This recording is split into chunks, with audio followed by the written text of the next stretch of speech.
এই বেটা তুমি যাও নাই কেন? তো এত বড় অ্যাক্সিডেন্ট হয়েছে বেটা, তুমি বেটা হাঁটতে পারো, যাও নাই কেন তুমি? হ্যাঁ, আবার এদিকে বইবে মুখে থাপড়ায় দাঁত ফালাই দিব ফাজিল কোথাকার। আবার এনে বইবে অপরাধ স্বীকার না করে আবার গলাবার একদম গলা নামাই দিব তোর বেটা। সমাজে 10টা মুরব্বীর সামনে বলতা এটা আমি ভুল করছি, এটা আমার অপরাধ হয়েছে। বেটা তুমি এই কথা না পেয়ে বারবার খালি কথাটা এইভাবে ঘুরাইতেছো, অপরাধ তুমি স্বীকারই করো না। আর এই বেটা জীবন গেছে এই দিক দিয়ে। তোমার কি তুমি ভুল করছো এটা স্বীকার করতে তোমার সমস্যা? আমি ভুল করলে স্বীকার করতে আমার অসুবিধা না তো, কিন্তু এরা যে অভিযোগ করতেছে এটা তো মিথ্যা। কোন অভিযোগ?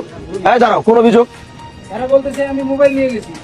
আমি আচ্ছা ধরলাম তুমি মোবাইল নাও নাই। আমি ওখান থেকে পালাই আসছি। আচ্ছা পালায় আসো নাই। এই দাঁড়াও, এই বেটা দাঁড়াও, পালায় আসো নাই, এমনি আসছো এখন। তারপর এখন কি বলেন? তারপরে কি তুমি আর ওখানে ওর বাড়িতে যাওয়া দরকার ছিল কিনা? হ্যাঁ, আমার দরকার। কেন যাও নাই তুমি? তুমি কেন যাও নাই? এই তুমি যাও নাই কেন?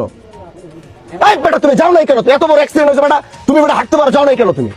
হ্যাঁ, আবার এদিকে বইবে মুখে থাপড়ায় দাঁত ফালাই দিব ফাজিল কোথাকার।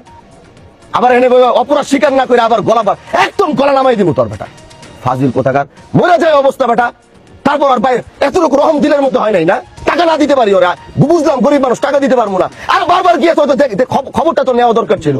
পরে তো মরে যায়, ওর তো বাচ্চাটা ইতিম হয়ে যেত যদি মরতো।